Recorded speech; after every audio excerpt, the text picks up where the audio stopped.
Hello, I'm Just Willie, and welcome to another story time. Have you ever talked to your TV? Don't worry, you're not crazy. We all have, at least once.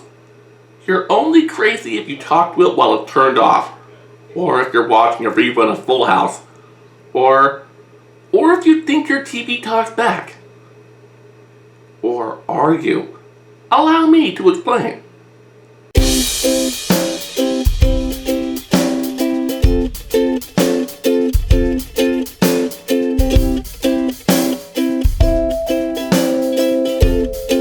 When I was in high school, I had this ritual when I'd get up every morning. I'd go walk the dog. After that, assuming the bathroom wasn't occupied, which happened maybe 2 or 3 days a week, I'd use the toilet, take a shower, that sort of thing. I'd double check to make sure all my homework was in my backpack. I'd print out anything I needed. Then I'd go downstairs. After that was breakfast time.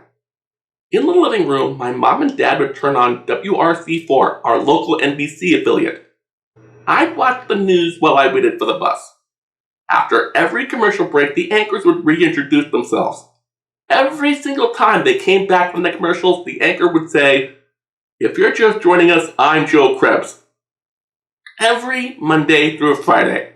I'm pretty sure he hosted the Saturday morning version of NBC Morning News, but I wouldn't know. I loved Animaniacs and Batman so much that I watched Saturday morning cartoons until I was 22 years old.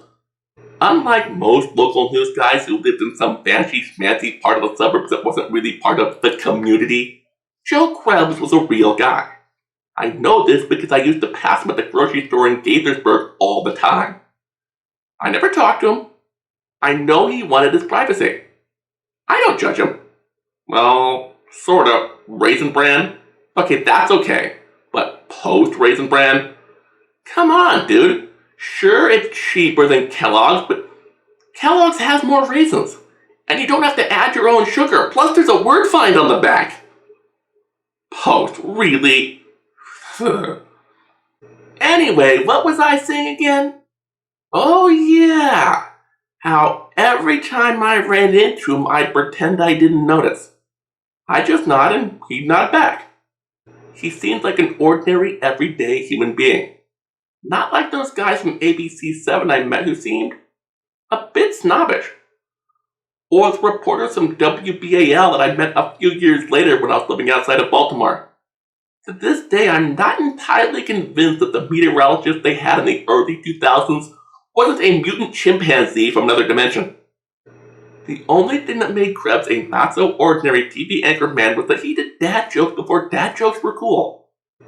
Of course, the stories I've heard from some mutual acquaintances are true.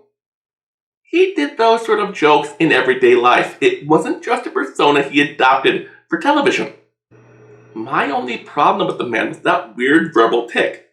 If you're just joining us, I'm Joe Krebs. It didn't quite seem natural. I couldn't unhear it. It was sort of like that thing with Jonathan Frakes and chairs. You don't notice it at first, but once you do, it's all you notice. To make things worse, he said this a lot, up to 5 times per hour. I don't know why, but this annoyed the ever-loving shit out of me. I got fed up with him saying it over and over and over. About 6 months after I noticed it, I snapped! No, I didn't go full Jack Torrance and use an axe to bust down the door of the bathroom so I could use the shower. Maybe I should have, but no. I released all that annoyance in one ridiculous comment. You argue over not just joining you. It was that same half childlike, half sarcastic tone you use when you're watching a horror movie on TV for the 8th time and just once you want the teenager to stay the fuck away from Camp Crystal Lake or something. The next day, I said the same thing. And the day after that, and the day after that.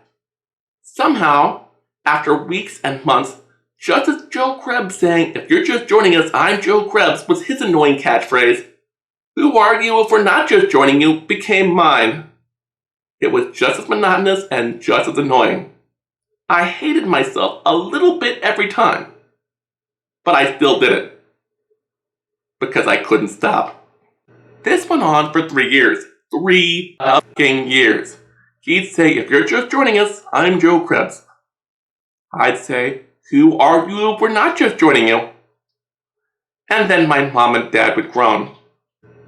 I don't do this anymore. It's not because Krebs retired from hosting the local news in 2012. I stopped because he ruined it. He fucking ruined it. I don't know why, but he did. In a way, I'm glad. The cycle had to end.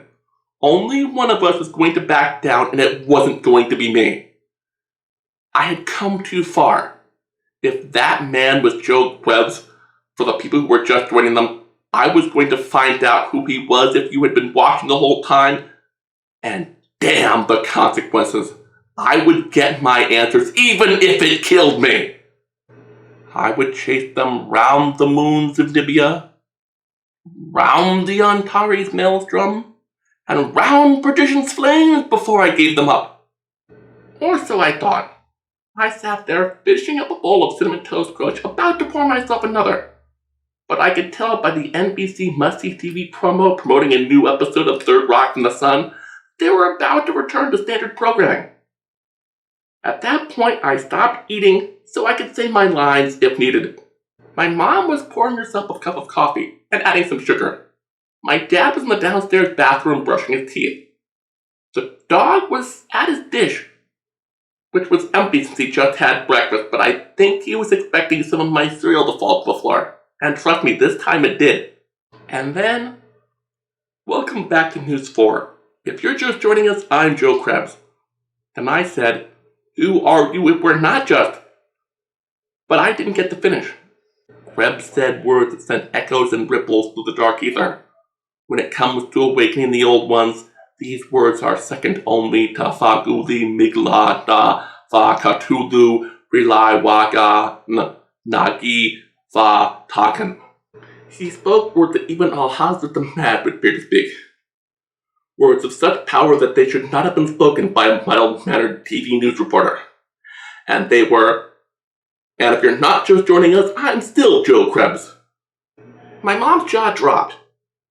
Though she wasn't a fucking cartoon, she didn't drop her mug and burn herself. My dad, on the other hand, he's Daffy Duck's third cousin one of the third times removed. He denies it up and down, but he snarfs, one of those laugh snort that makes something come out your nose. One of those. I've done it with soda, I've done it with milk, but I've never done it with toothpaste, and after seeing his face, I can't really say I want to. My mom was the first one to speak. Her response is classic. Holy shit. For years, I assumed it was coincidence, but there was a very small part of me that believed it wasn't a matter of if this day would come, but when. That events are like objects. They have gravity. Krebs loves dad jokes. I'm fond of vaudeville by way of the Muppets. Their collision was destiny. The unspeakable eldritch conflagration of complete and utter cosmic stupidity was inevitable. But if it was a coincidence, it was a fucking weird one. However, there are two other possible explanations for this, both of which I've sort of hinted at. Not only did Krebs live not all that far from me, close enough that we used the same grocery store, but that wasn't our only connection. I was interning at a small AM radio station. A few of our station staff members had freelance gigs where they did a bit of stringer work for WRC on an ad hoc basis. We knew a lot, and I mean a lot, of the same people. A few of them even knew about the ritual. So while it was more than likely coincidence, I don't dismiss the idea that somebody told him about it. His sense of humor being what it is, I can see it becoming like a scab on your elbow right below the end of your short sleeve. He wouldn't be able to avoid picking at it. He'd want to create that very strange reaction just as much as my family wanted this little joke to be over and done with. Their own sanity depended on it. Or maybe, and I know this is going to sound out there, but he planned the whole thing. He used that exact turn of phrase day in and day out, month after month, year after year, just to build up to that moment. Maybe, just maybe, Joe Krebs is possessed by the ghost of Andy Kaufman. Okay, maybe not that last one, but yeah, it's one of those things I'll never truly understand. That's okay. while I wholly support rationalism 99% of the time, there has to be room for the unknown. Anyway, Joe, if you're watching this, we'll be back next week. Till then, I'm Jess Willie. If you liked this video, please hit like or subscribe. If you'd like to support the channel, visit patreon.com/ParodyEraFilms. I do stories like this about once a month, along with movie reviews and comedy sketches.